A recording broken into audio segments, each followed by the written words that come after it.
نیک ہوں بد ہوں سب اللہ کے بندے ہیں، اللہ کی مخلوق ہے۔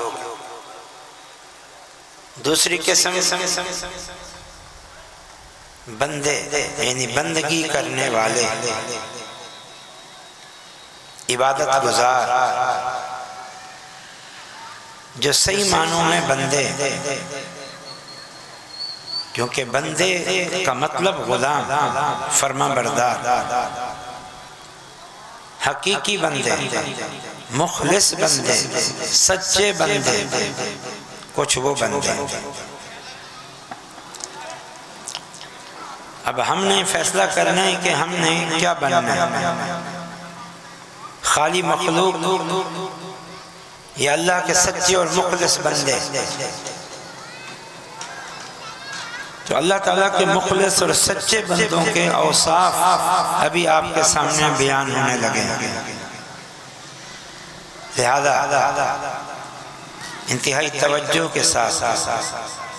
ان اوصاف کو سنیں، یاد رکھیں، آگے پہنچائیں اور اپنا محاسبہ کریں کہ ہم کہاں کھڑے ہیں۔ یاد رکھو دنیا میں رزق، روزی، صحت سب کے لیے اللہ نے رکھی ہے، لیکن اپنی محبت، اپنی رضا اور اس کے بدلے میں پھر جنت کی نعمتیں یہ اپنے نیک بندوں کے لیے رکھی ہوئی۔ لہذا اللہ کے نیک بندے بننے کی کوشش کرو، صالح بندے بننے کی کوشش کرو،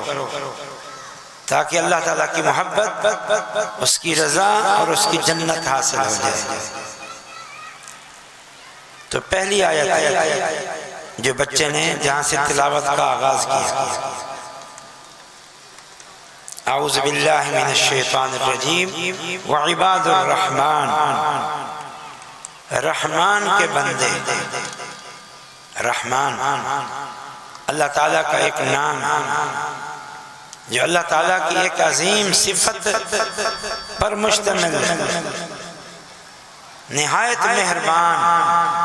بہت زیادہ مہربانی کرنے والا۔ اللہ تعالیٰ رب العالمین ہو کر، ساری دنیا کا خالق اور مالک اور رازق ہو کر، مالک الملک ہو کر، تمام قوتوں اور طاقتوں کا مالک ہو کر، مختار کل ہو کر الرحمن الرحیم ہے۔ بس اللہ کی طرف آ جاؤ، اللہ کی طرف پلٹ آؤ،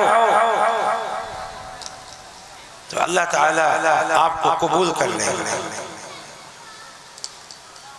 قل یا عبادی الذین اسرفوا علی انفسهم لا تقنطوا من رحمت اللہ ان اللہ یغفر الذنوب جمیعا۔ اللہ تعالیٰ فرماتے ہیں اے پیغمبر میرے بندوں کو کہہ دو میری رحمت سے مایوس نہ ہونا، بس میرے پاس آ جاؤ، میرے خالص بندے بن جاؤ، میں تمہارے سارے گناہ معاف کر دوں۔ یہ رحمان نہایت رحم کرنے والا۔ تو رحمان کے جو بندے ہیں، جو رحمان کے بندے ہیں، مخلص بندے، سچے بندے، نیک بندے، ان کے اوصاف کیا ہیں؟ پہلا وصف الذین یمشون علی الارض ہونا، جو زمین پر چلتے ہیں آہستگی سے۔ آہستگی سے چلنے کا معنی تکبر نہیں۔ الحمدللہ رب العالمین والصلاة والسلام علی سید الانبیاء والمرسلین، اما بعد۔ میں عرض کر رہا تھا کہ بچے نے سورۃ فرقان کا آخری رکوع ہمارے سامنے پڑھا، جو عباد الرحمن کے رکوع کے ساتھ مشہور ہے، جس میں اللہ تعالیٰ نے اپنے نیک اور مخلص بندوں کے کچھ اوصاف اور خوبیاں بیان کی ہیں۔ تو میں ان کا ترجمہ آپ کے سامنے عرض کرتا ہوں تاکہ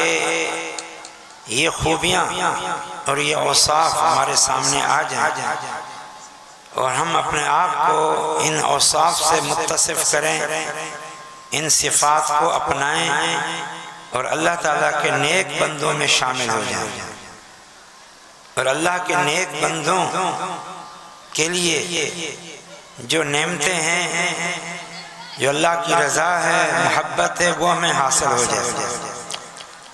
تو پہلی صفت جو بیان ہوئی وہ ہے وَعِبَادُ الرَّحْمَنِ الَّذِينَ يَمْشُونَ عَلَى الْأَرْضِ حَوْنًا، رحمان کے بندے وہ ہیں جو زمین پہ چلتے ہیں انتہائی آہستگی کے ساتھ، انتہائی نرمی کے ساتھ۔ نرمی اور آہستگی سے چلنے کا معنی یہ ہے کہ وہ تکبر نہیں کرتے، وہ اکڑ کے نہیں چلتے، دوسروں کو حقیر نہیں سمجھتے، تواضع کے ساتھ چلتے، آہستگی کے ساتھ چلتے، نرمی کے ساتھ چلتے، بھلے بڑے عہدے والے ہوں، بڑے مالدار ہوں، بھلے کتنی قوت اور طاقت والے ہوں، لیکن وہ اللہ کے عاجز بندے بن کے رہتے ہیں، تواضع اختیار کرتے، تکبر اختیار نہیں کرتے۔ اللہ کو تواضع بہت پسند ہے۔ نبی صلی اللہ علیہ وسلم نے فرمایا وَمَا تَوَاضَعَ أَحَدٌ لِلَّهِ إِلَّا رَفَعَهُ اللَّهُ، جو بندہ تواضع اختیار کرتا ہے اللہ کے لیے، اللہ کے آگے عاجزی اختیار کرتا ہے، اللہ اس کو دنیا میں رفعت عطا فرماتا ہے۔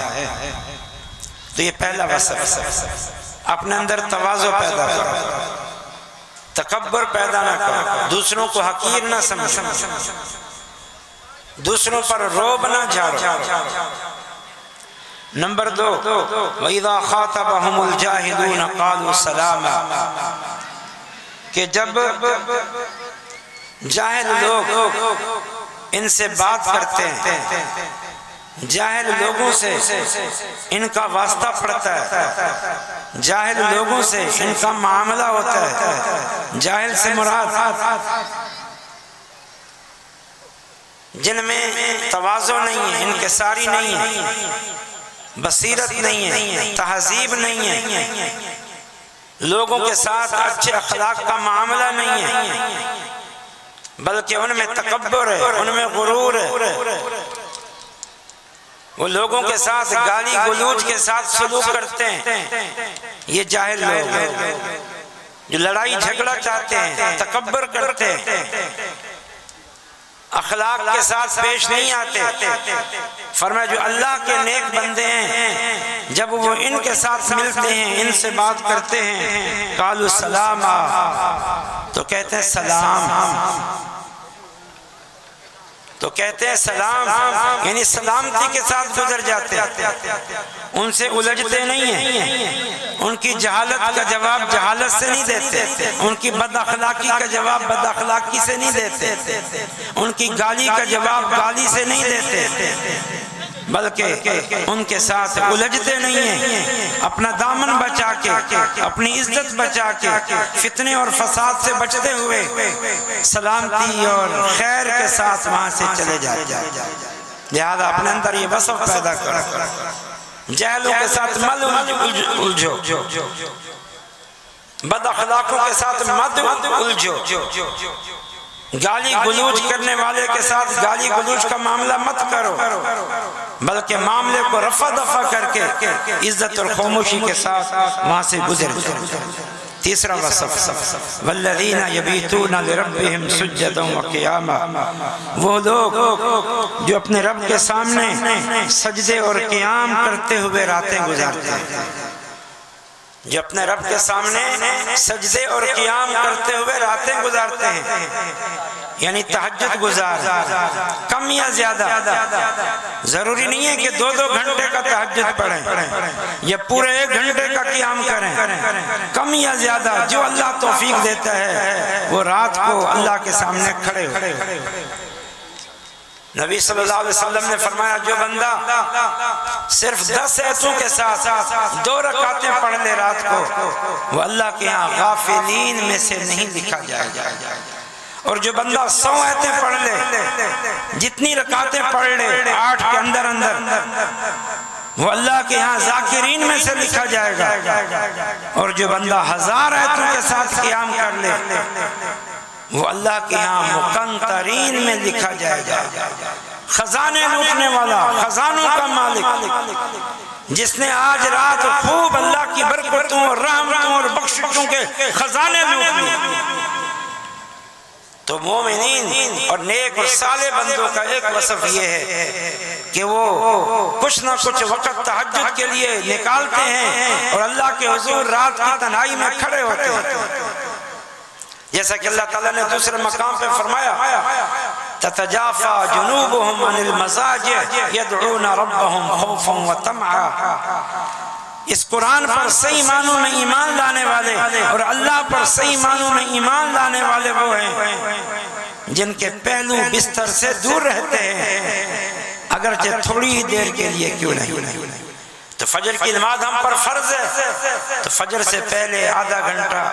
1 گھنٹہ یا اس سے کم و بیش اڑ جایا کریں، بھلے 2 رکعت پڑھیں۔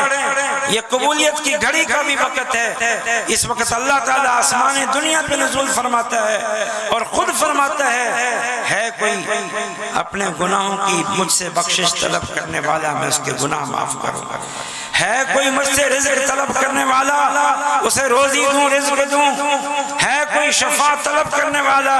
اسے میں شفا دوں۔ تو یہ موقع ہے، اس موقع سے فائدہ اٹھاؤ۔ رحمان کے بندوں کا ایک وصف یہ ہے کہ رب رحمان کے ساتھ ان کا تعلق انتہائی محبت والا ہے، پیار والا ہے، احترام والا ہے کہ وہ اللہ کی رضا اور محبت کے لیے راتوں کو بھی تنہائیوں میں اٹھ کے کچھ نہ کچھ وقت اللہ کے ساتھ گزارتے ہیں۔ اس کے بعد والذین یقولون ربنا اصرف عنا عذاب جہنم، جو اپنے رب سے یہ دعائیں کرتے ہیں، اپنے رب سے یہ دعائیں کرتے ہیں اے اللہ ہم سے دوزخ کا عذاب، جہنم کا عذاب ہٹا لے، کیونکہ جہنم کا عذاب چمٹ جانے والا ہے، بڑا سخت عذاب ہے یا اللہ، بڑا شدید عذاب ہے، وہ چمٹ جائے گا، دبوچ لے گا اور پوری طرح ہمیں گھیر لے گا، ایسا چمٹے گا کہ اللہ ہمارے پاس اس سے بچاؤ کی کوئی شکل نہیں ہے۔ یا اللہ تو مہربانی کر دے، تو رحم کر دے، تو اس شدید سخت اور چمٹ جانے والے عذاب سے یا اللہ تو ہی ہمیں بچا دے۔ وہ اللہ سے دعائیں کرتے ہیں۔ تھوڑا سا آپ ترتیب دیکھیں، اخلاق کتنا ہے، کسی سے الجھتے نہیں ہیں، تواضع کتنا ہے، آہستگی سے چلتے ہیں، اللہ سے تعلق کتنا ہے، فرائض نمازیں تو الگ بات ہے، وہ تہجد گزار ہیں، لیکن اس کے باوجود اللہ کا ڈر، اللہ کا خوف، اللہ کے سامنے جواب دہی کا ڈر، اللہ کی پکڑ کا ڈر کتنا ہے کہ دن اور رات کے لمحات میں اپنے ہاتھوں کو اٹھا کے رو رو کے جہنم سے پناہ مانگتے ہیں۔ یا اللہ ہمیں جہنم سے پناہ دے، بار بار جہنم سے پناہ مانگا کرو اللہ کی۔ حدیث مبارک ہے، رسول اللہ صلی اللہ علیہ وسلم نے فرمایا جو بندہ 3 بار ایک ہی مجلس میں اللہ کی پناہ طلب کر لے جہنم سے، تو جہنم ہی پکار اٹھتی ہے یا اللہ تیرا یہ بندہ مجھ سے تیری پناہ چاہ رہا ہے، یا اللہ اسے مجھ سے پناہ دے دے، اپنی پناہ میں لے لے۔ تو یہ اللہ کا ڈر بھی ہونا چاہیے، یہ خوف ہونا چاہیے۔ آج ہمارا معاملہ یہ ہے، ہم اگر کچھ نیک عمل کر لیں تو بس اب سمجھتے ہیں کہ اب تو ہماری پکڑ ہو نہیں سکتی، اب تو ہم تو بالکل 100% جہنم سے بچ گئے، اب تو ہم بخشے بخشائے ہیں، اب تو بس جنت پکی ہے۔ امید ٹھیک ہے ہونی چاہیے، لیکن ڈر کا دامن بھی ہاتھ سے نہ دھوئیں، ڈر بھی ہونا چاہیے۔ اللہ تعالیٰ نے انبیاء کا وصف بیان فرمایا ہے، یدعون ربهم خوفا وطمعا، وہ اللہ کو پکارتے ہیں امید کے ساتھ بھی اور ڈر کے ساتھ۔ اللہ پہ امید بھی رکھو نیک عمل کر کے خاص طور پر، اور ساتھ میں اللہ سے ڈرو بھی صحیح کہ مجھ سے کچھ گناہ غلطیاں کوتاہیاں ہو گئی ہوں گی، ہو جاتی ہیں، کہیں اللہ تعالیٰ مجھے جہنم میں نہ ڈال۔ تو اللہ کے عذاب سے ڈرتے رہو، اللہ کی پکڑ سے ڈرتے رہو۔ بڑا سخت عذاب ہے، ان عذابہا کان غراما، وہ عذاب جہنم وہ چمٹ جانے والا ہے، جب گھیر لے گا تو پھر کوئی اس سے بچ نہیں سکتا۔ اس کے بعد فرمایا والذین اذا انفقوا لم یسرفوا ولم یقتروا، عباد الرحمن اللہ کے نیک بندے، مخلص اور سچے بندے وہ ہیں جب وہ خرچ کرتے ہیں نہ اسراف کرتے ہیں نہ کنجوسی کرتے ہیں، چاہے معاملہ اپنے گھر پر خرچ کرنے کا ہو، دوستوں پر خرچ کرنے کا ہو، جائز کاموں پر خرچ کرنے کا ہی کیوں نہ ہو، وہ اسراف نہیں کرتے، حد سے زیادہ خرچ نہیں کرتے، اور کنجوسی تو بالکل ہی نہیں کرتے۔ ہمارا معاملہ اس کے بالکل الٹ ہے، کچھ لوگ اللہ کی راہ میں خرچ نہیں کرتے، حتیٰ کہ بیوی بچوں پر خرچ نہیں کرتے، حتیٰ کہ اپنی ذات تک پر خرچ نہیں کرتے، کنجوس اور بخیل بنے ہوئے ہیں۔ اور کچھ لوگ خرچ کرتے ہیں خاص طور پر اپنے آپ پر، اپنے بیوی بچوں پر، اپنے دوستوں پر، تو اسراف اور فضول خرچی کا مظاہرہ کرتے ہیں، مال کو ضائع کرتے ہیں، لٹا دیتے ہیں، حالانکہ یہ مال بھی اللہ کی امانت ہے، قیامت کے دن اس کے متعلق بھی سوال ہوگا۔ رسول اللہ صلی اللہ علیہ وسلم نے فرمایا قیامت کے دن جو 5 سوال ہونے ہیں جن کے جواب دیے بغیر بندہ اس سوال و جواب کی جگہ سے اللہ کے ہاں سے اپنے قدم بھی نہیں ہلا سکے گا۔ ان میں سے 2 سوال مال کے بارے میں ہے، مال کہاں سے کمایا تھا، کہاں خرچ کیا گیا۔ اور اللہ تعالیٰ نے قرآن میں فضول خرچے کرنے والوں کی 2 جگہ مذمت بیان فرمائی ہے۔ ایک جگہ فرمائی ان المبذرین کانوا اخوان الشیاطین، فضول خرچی کرنے والے شیطان کے بھائی ہیں۔ ایک جگہ فرمائی ان اللہ لا يحب المسرفین، اللہ تعالیٰ فضول خرچی کرنے والوں سے محبت نہیں فرماتا۔ اس لیے اسراف سے بچو، خرچ کرو اپنے آپ پر، بیوی بچوں پر، دوستوں پر۔ خرچ کی بڑی فضیلت ہے، انفاق فی سبیل اللہ کی، اور خاص طور پر دین کی راہ پر اللہ کے ضرورت مند بندوں پر خرچ کرو، انفاق کی بڑی فضیلت ہے، بڑا اجر و ثواب ہے۔ رسول اللہ صلی اللہ علیہ وسلم نے فرمایا قیامت کے دن یہ تمہارے نفقات، انفاق، نفقات میدان محشر میں چھتری بن کر تمہیں سایہ کر لیں گے۔ کہیں فرمایا الصدقہ تطفئ الخطیہ کما یطفئ الماء النار، کہ صدقہ گناہوں کو ایسے مٹا دیتا ہے جیسے پانی آگ کو بجھا دیتا ہے۔ ایک حدیث میں نبی صلی اللہ علیہ وسلم نے اس صدقہ کو ابواب الخیر میں ذکر کیا ہے۔ تو صدقہ کرنے کی عادت ڈالو، خرچ کرو، لیکن اسراف اور فضول خرچی نہیں ہونی چاہیے۔ اور آگے فرمایا بڑی اہم ترین بات، بڑی اہم بات، والذین لا يدعون مع اللہ الہا آخر، عباد الرحمن اللہ کے نیک بندے، مخلص اور سچے بندے، اللہ کی محبتوں، رحمتوں، برکتوں، جنت کے مستحقین بندے، ان کے اوصاف میں سے یہ بھی وصف ہے لا يدعون مع اللہ الہا آخر، وہ اللہ کے سوا کسی اور کو نہ معبود سمجھتے ہیں اور نہ ہی اس کو پکارتے ہیں، یعنی اللہ کے علاوہ کسی کو معبود نہیں سمجھتے، اور جب معبود نہیں سمجھتے تو اللہ کے علاوہ کسی کو پکارتے نہیں ہیں۔ اس کا معنی یہ ہوا کہ معبود برحق صرف اللہ کو سمجھتے ہیں، کیونکہ اللہ ہی معبود برحق ہے، اور جب اللہ کو ہی معبود برحق سمجھتے ہیں تو پھر دعائیں صرف اللہ سے کرتے ہیں، دعائیں اللہ سے کرتے ہیں، دامن اللہ کے آگے پھیلاتے ہیں، اللہ کو ہر مشکل گھڑی میں پکارتے ہیں، یہ اللہ کا حق ہے، یہ دعا عبادت ہے۔ اور اللہ نے قرآن میں خود حکم دیا ہے وَقَالَ رَبُّكُمُ ادْعُونِي يَسْتَجِبْ لَكُمْ، اے لوگو تمہارے پروردگار نے تمہیں یہ حکم دیا ہے مجھے پکارو، مجھ سے مانگو، استجب لکم، میں تمہاری پکار کو قبول کروں گا۔ ان الذین یستکبرون عن عبادتی سیدخلون جہنم داخرین، اور فرمایا جو میری عبادت سے اعراض کرتے ہیں، بالخصوص مجھ سے مانگتے نہیں ہیں، دامن میرے آگے نہیں پھیلاتے، میرے آگے دست سوالی نہیں ہوتے، ان میں تکبر ہو، ان میں بڑائی ہے، یا دوسروں سے مانگتے ہیں، میری اس عبادت کے منکر ہیں عملاً یا اعتقاداً، تو اللہ تعالیٰ فرماتا ہے پھر جہنم میں ذلیل و رسوا کر کے ڈالے جائے۔ تو اللہ کو پکارنا چاہیے، صرف اللہ کو پکارنا چاہیے۔ اب دعا صلاح المؤمن، یہ دعائیں ہم مومنوں کی ہتھیار ہیں۔ ہر مشکل گھڑی میں پلٹو اللہ کی طرف، رجوع کرو اللہ کی طرف، جو ان تکالیف اور مشکلات کے سد باب کے شرعی وسائل اور اسباب ہیں ان کو ضرور اختیار کرو، لیکن رجوع اللہ ہو، ہاتھ اللہ کے آگے پھیلائیں، یہ بھی وصف اپنے اندر پیدا کرو۔ نمبر ایک، اللہ کو پکارو، اللہ کو پکارنے والے بنو،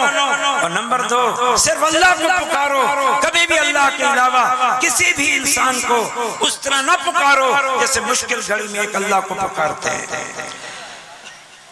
اور آگے فرمایا وَلَا يَقْتُلُونَ النَّفْسَ الَّتِي حَرَّمَ اللَّهُ إِلَّا بِالْحَقِّ، رحمان کے بندے کسی جان کو ناحق قتل نہیں کرتے، کسی کو بھی قتل نہیں کرتے، کسی مسلمان کو بھی نہیں، اور بغیر کسی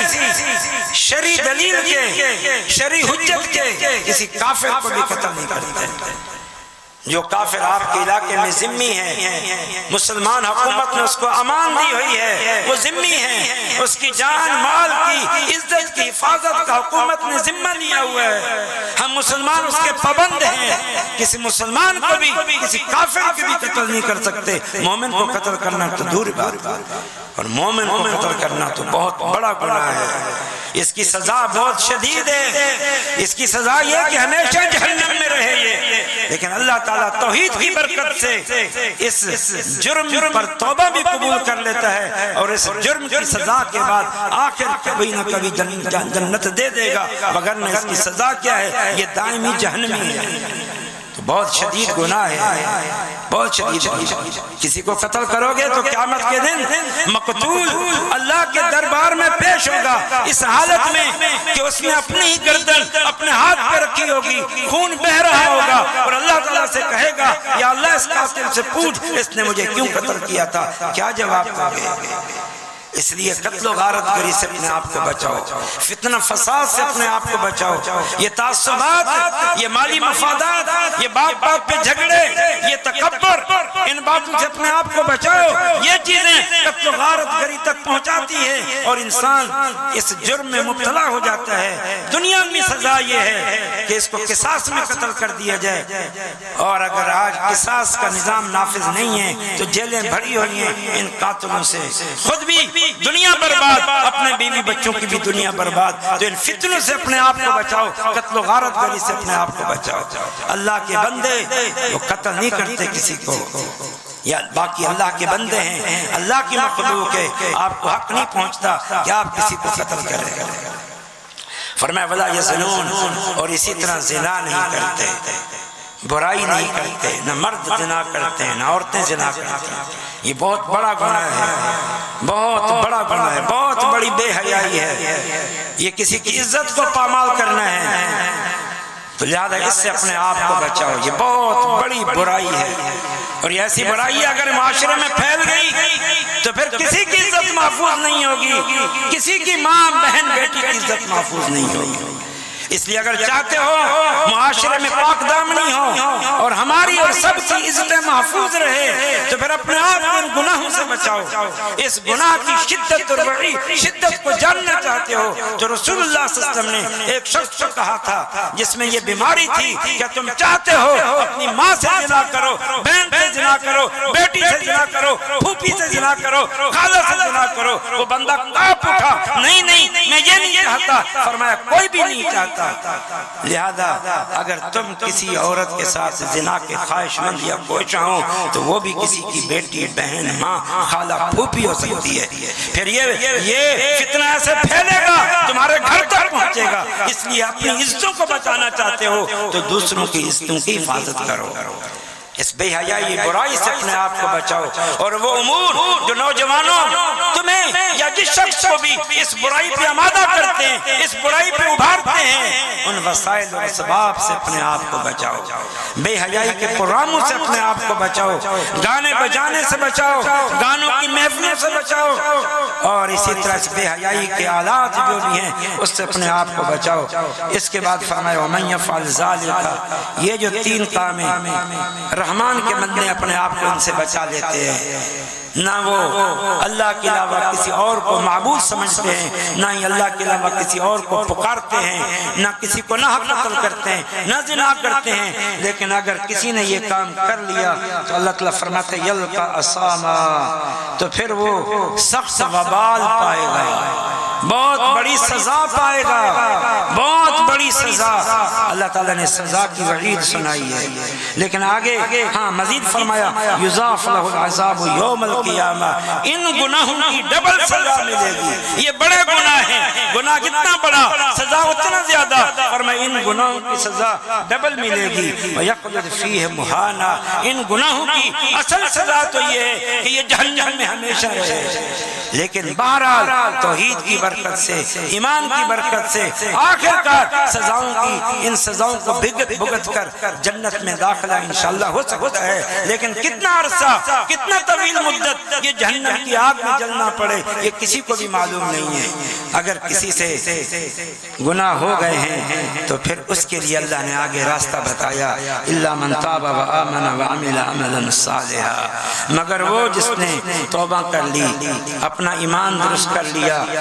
پہلے شرک تھا، غیر اللہ کو پکارتا تھا، اب توبہ بھی کر لی اور ایمان بھی مضبوط کر لیا، وعمل صالحا، آئندہ زندگی میں نیکی اور تقوی کی راہ پہ چل پڑا، فاولئک یبدل اللہ سیئاتہم حسنات، تو پھر ان لوگوں کے لیے خوشخبری ہے، کیونکہ اللہ رحمان ہے، یہ عباد الرحمان ہے، اس رحمان کا پھر اس رحمان کی یہ شان ہے، جب اس کے سامنے کوئی جھک جاتا ہے پھر وہ بڑے سے بڑے گناہ، شرک تک معاف کر دیتا ہے، قتل تک معاف کر دیتا ہے، زنا تک معاف کر دیتا ہے۔ فرمایا پھر صرف معافی نہیں، اولئک یبدل اللہ سیئاتہم حسنات، اللہ ان کے گناہوں کو نیکیوں میں بدل دے گا۔ ایک تو نیکیوں میں بدلنے کی شکل یہ ہے سچی توبہ سے آئندہ تقوی پرہیزگاری پر گامزن ہو جائے گا، نیکیاں کماتا رہے گا، نیکیاں کماتا رہے گا۔ اب یہ گناہ کی جگہ نیکیاں کما رہا ہے۔ اور ایک شکل بعض مفسرین نے یہ بھی بیان کی ہے کہ اللہ تعالیٰ قیامت کے دن اس مخلص اور سچے بندے کو جو اپنی اصلاح کرتا ہے، سچی توبہ کرتا ہے، تو پھر اللہ تعالیٰ اس پر راضی ہو کر گناہوں کو بھی نیکیاں بدل کے ان کی نیکیوں میں اضافہ فرما دے گا۔ وَقَانَ اللَّهُ غَفُورًا رَحِيمًا، آگے فرمایا وَالَّذِينَ لَا يَشْهَدُونَ الزُّورَ، عباد الرحمن جھوٹی گواہیاں نہیں دیتے یا پھر برے کاموں پر حاضر نہیں ہوتے، دونوں معنی، جھوٹی گواہیاں نہیں دیتے۔ پنچایت میں قوم برادری میں فیصلہ ہو رہا ہے یا عدالت میں اس کو گواہی دینے کے لیے بلایا گیا ہے تو وہ حق اور سچ کی گواہی دیتے ہیں، چاہے اس کی زد میں کوئی آتا ہو۔ پھر وہ قوم برادری کو نہیں دیکھتے، دوست کو نہیں دیکھتے، پڑوسی کو نہیں دیکھتے، مالی مفادات کو نہیں دیکھتے، بلکہ حق اور سچ کی گواہی دیتے ہیں۔ یہ رحمان کے بندوں کے اوصاف ہیں۔ جھوٹی گواہی بھی کبیرہ گناہوں میں سے، بڑے گناہوں میں سے ہے۔ وَإِذَا مَرُّوا بِاللَّغْوِ مَرُّوا كِرَامًا، اور رحمان کے بندے جب لغویات، فضولیات، گناہوں کے کاموں کے پاس سے ان کا گزر ہوتا ہے تو عزت اور احترام اور خاموشی کے ساتھ گزر جاتے ہیں، ان میں انوال نہیں ہوتے، اس میں داخل نہیں ہوتے، اس میں شریک نہیں ہوتے، کسی قسم کا تعلق نہیں رکھتے۔ یعنی ویسے تو تعلق ہے ہی نہیں، لیکن اگر کبھی گزر بھی ہو جائے تو خاموشی سے نکل جاتے ہیں۔ ہم لوگ تماشبین بن جاتے ہیں، دیکھو کیا ہو رہا ہے، کیا محفل ہے، دیکھیں تو صحیح کون سا ہم گناہ کریں گے، دیکھنے میں کیا حرج ہے، جانے میں کیا حرج ہے، تھوڑی سی دیر دیکھنے میں کیا حرج ہے، لیکن اگر اللہ کے سچے مخلص بندے بننا چاہتے ہو اور ان برائیوں سے بچنا چاہتے ہو تو پھر خاموشی سے چلے جاؤ، کبھی ان کے قریب بھی نہ جاؤ۔ آگے فرمایا والذین اذا ذکروا بآیات ربہم، رحمان کے بندے وہ ہیں جب کبھی ان کو ان کے رب کی آیات پڑھ پڑھ کے نصیحت کی جاتی ہے، سمجھایا جاتا ہے، عقیدے کی بات ہو، سنت اور بدعت کا معاملہ ہو، نیکی اور بدی کا معاملہ ہو، حقوق اللہ کا معاملہ ہو، حقوق العباد کا معاملہ ہو، جب انہیں سمجھایا جاتا ہے یہ شرک ہے اسے چھوڑ دو، یہ بدعت ہے اسے چھوڑ دو، یہ اللہ کے حقوق کی پامالی ہے اسے چھوڑ دو، یہ بندوں کے ساتھ ظلم و زیادتی ہے اسے چھوڑ دو، یہ گناہ اسے چھوڑ دو، یا یہ فریضہ ہی ادا کرو، یہ اللہ کا حق ہی ادا کرو، یہ بندوں کے حقوق ہی ادا کرو، یعنی اس طرح ان کو قرآن اور حدیث کی روشنی میں سمجھایا جاتا ہے تو فرمایا جو رحمان کے بندے ہیں لم یخروا علیہا صما وعمیانا،